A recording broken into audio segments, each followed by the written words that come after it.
Bueno, un último modelo, ¿sí? Planteado por Agustina Palacios, se denomina modelo social. Este tiene origen a fines de la década del 60, ¿sí?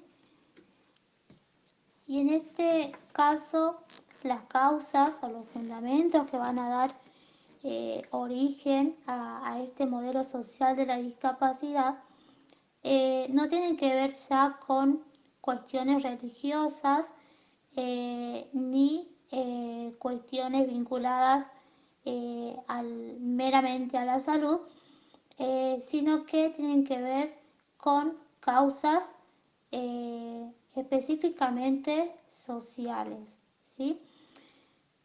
En este caso, la discapacidad es definida, ¿sí? Y es desde la cual nosotros nos posicionamos.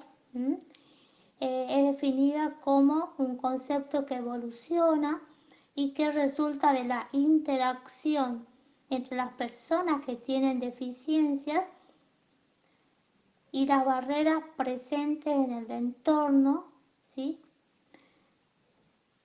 Y debidas también a la actitud que van a limitar y van a impedir la participación plena y efectiva de las personas con discapacidad en la sociedad en igualdad de condiciones que las demás personas. ¿Qué querrá decir esto? ¿Sí? Esta definición. ¿Qué significará? Bueno, algunas cuestiones clave que rescatamos de este modelo tienen que ver con que, por un lado, la discapacidad eh, ya no la tiene la persona, ¿sí? La persona no es la discapacidad, la persona por tener una deficiencia no es considerada una persona enferma, sino todo lo contrario, ¿sí? Acá la persona con discapacidad es considerada sujeto de derecho, ¿sí? Eh, por otro lado, rescatando lo del modelo rehabilitador en cuanto a la presencia o ausencia de la diversidad, en este caso se considera justamente a la persona con discapacidad como parte de la diversidad humana. Y en este sentido vale resaltar entonces que la diversidad de este modelo está presente, ¿sí? Está presente, no hablamos ya de una cultura dominante, sino más bien que la diversidad, ¿sí? Va a estar presente en la sociedad y es esta diversidad la que se va a transformar, digamos, en una cultura. Por eso es que hablamos actualmente y escuchamos cotidianamente quizás o en texto, bibliografías, hablar de la multiculturalidad, ¿sí? Entonces, de este modelo se hace presente la diversidad y por lo tanto las personas con discapacidad son consideradas parte de la diversidad humana. Y cuando hablamos de diversidad humana, recuerden que la diversidad humana es eh, uno de los criterios, ¿sí? Una de las expresiones de la diversidad, ¿sí? Así como existen diversidad en cuanto a la religión, el género, ¿sí? Acá hablamos de una diversidad humana. Bien,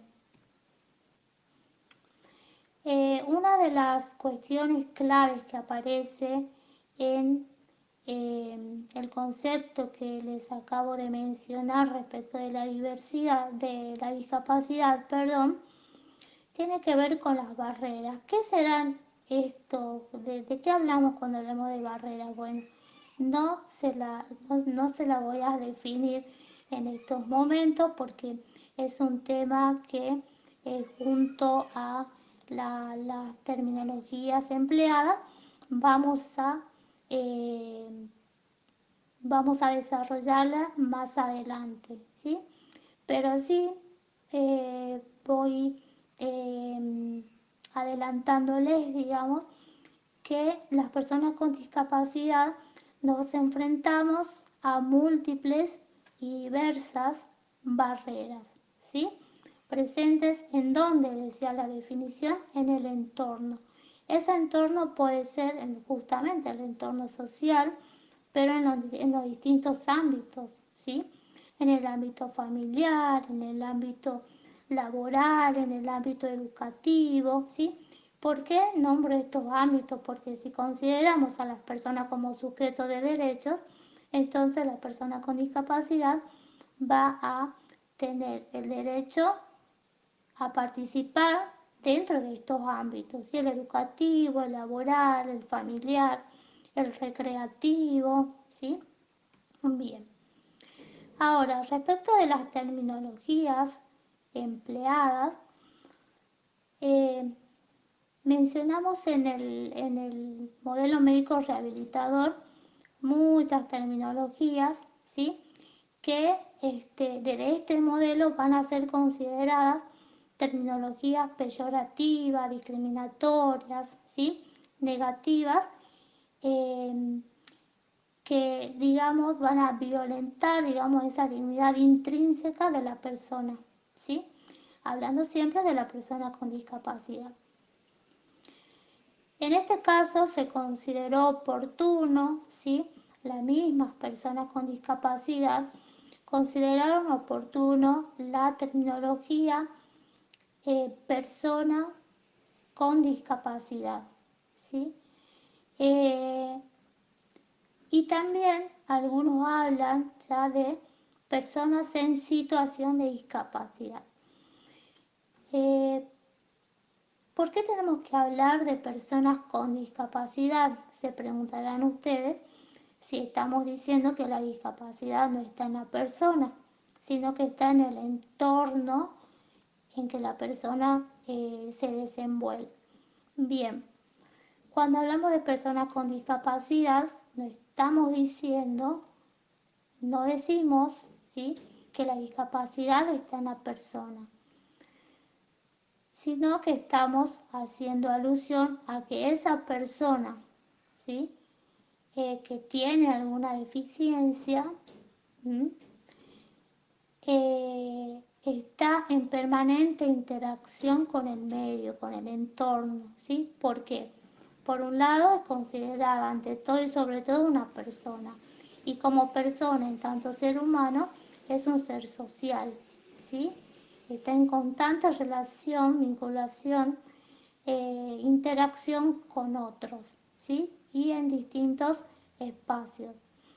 Y es con esos otros y en esos distintos espacios en que se van a presentar estas múltiples y diversas barreras que van a ser entornos, se lo considera entornos discapacitantes. Entonces van a discapacitar, digamos, a esa persona ciega, a esa persona sorda, a esa persona usuaria de silla de ruedas, ¿sí?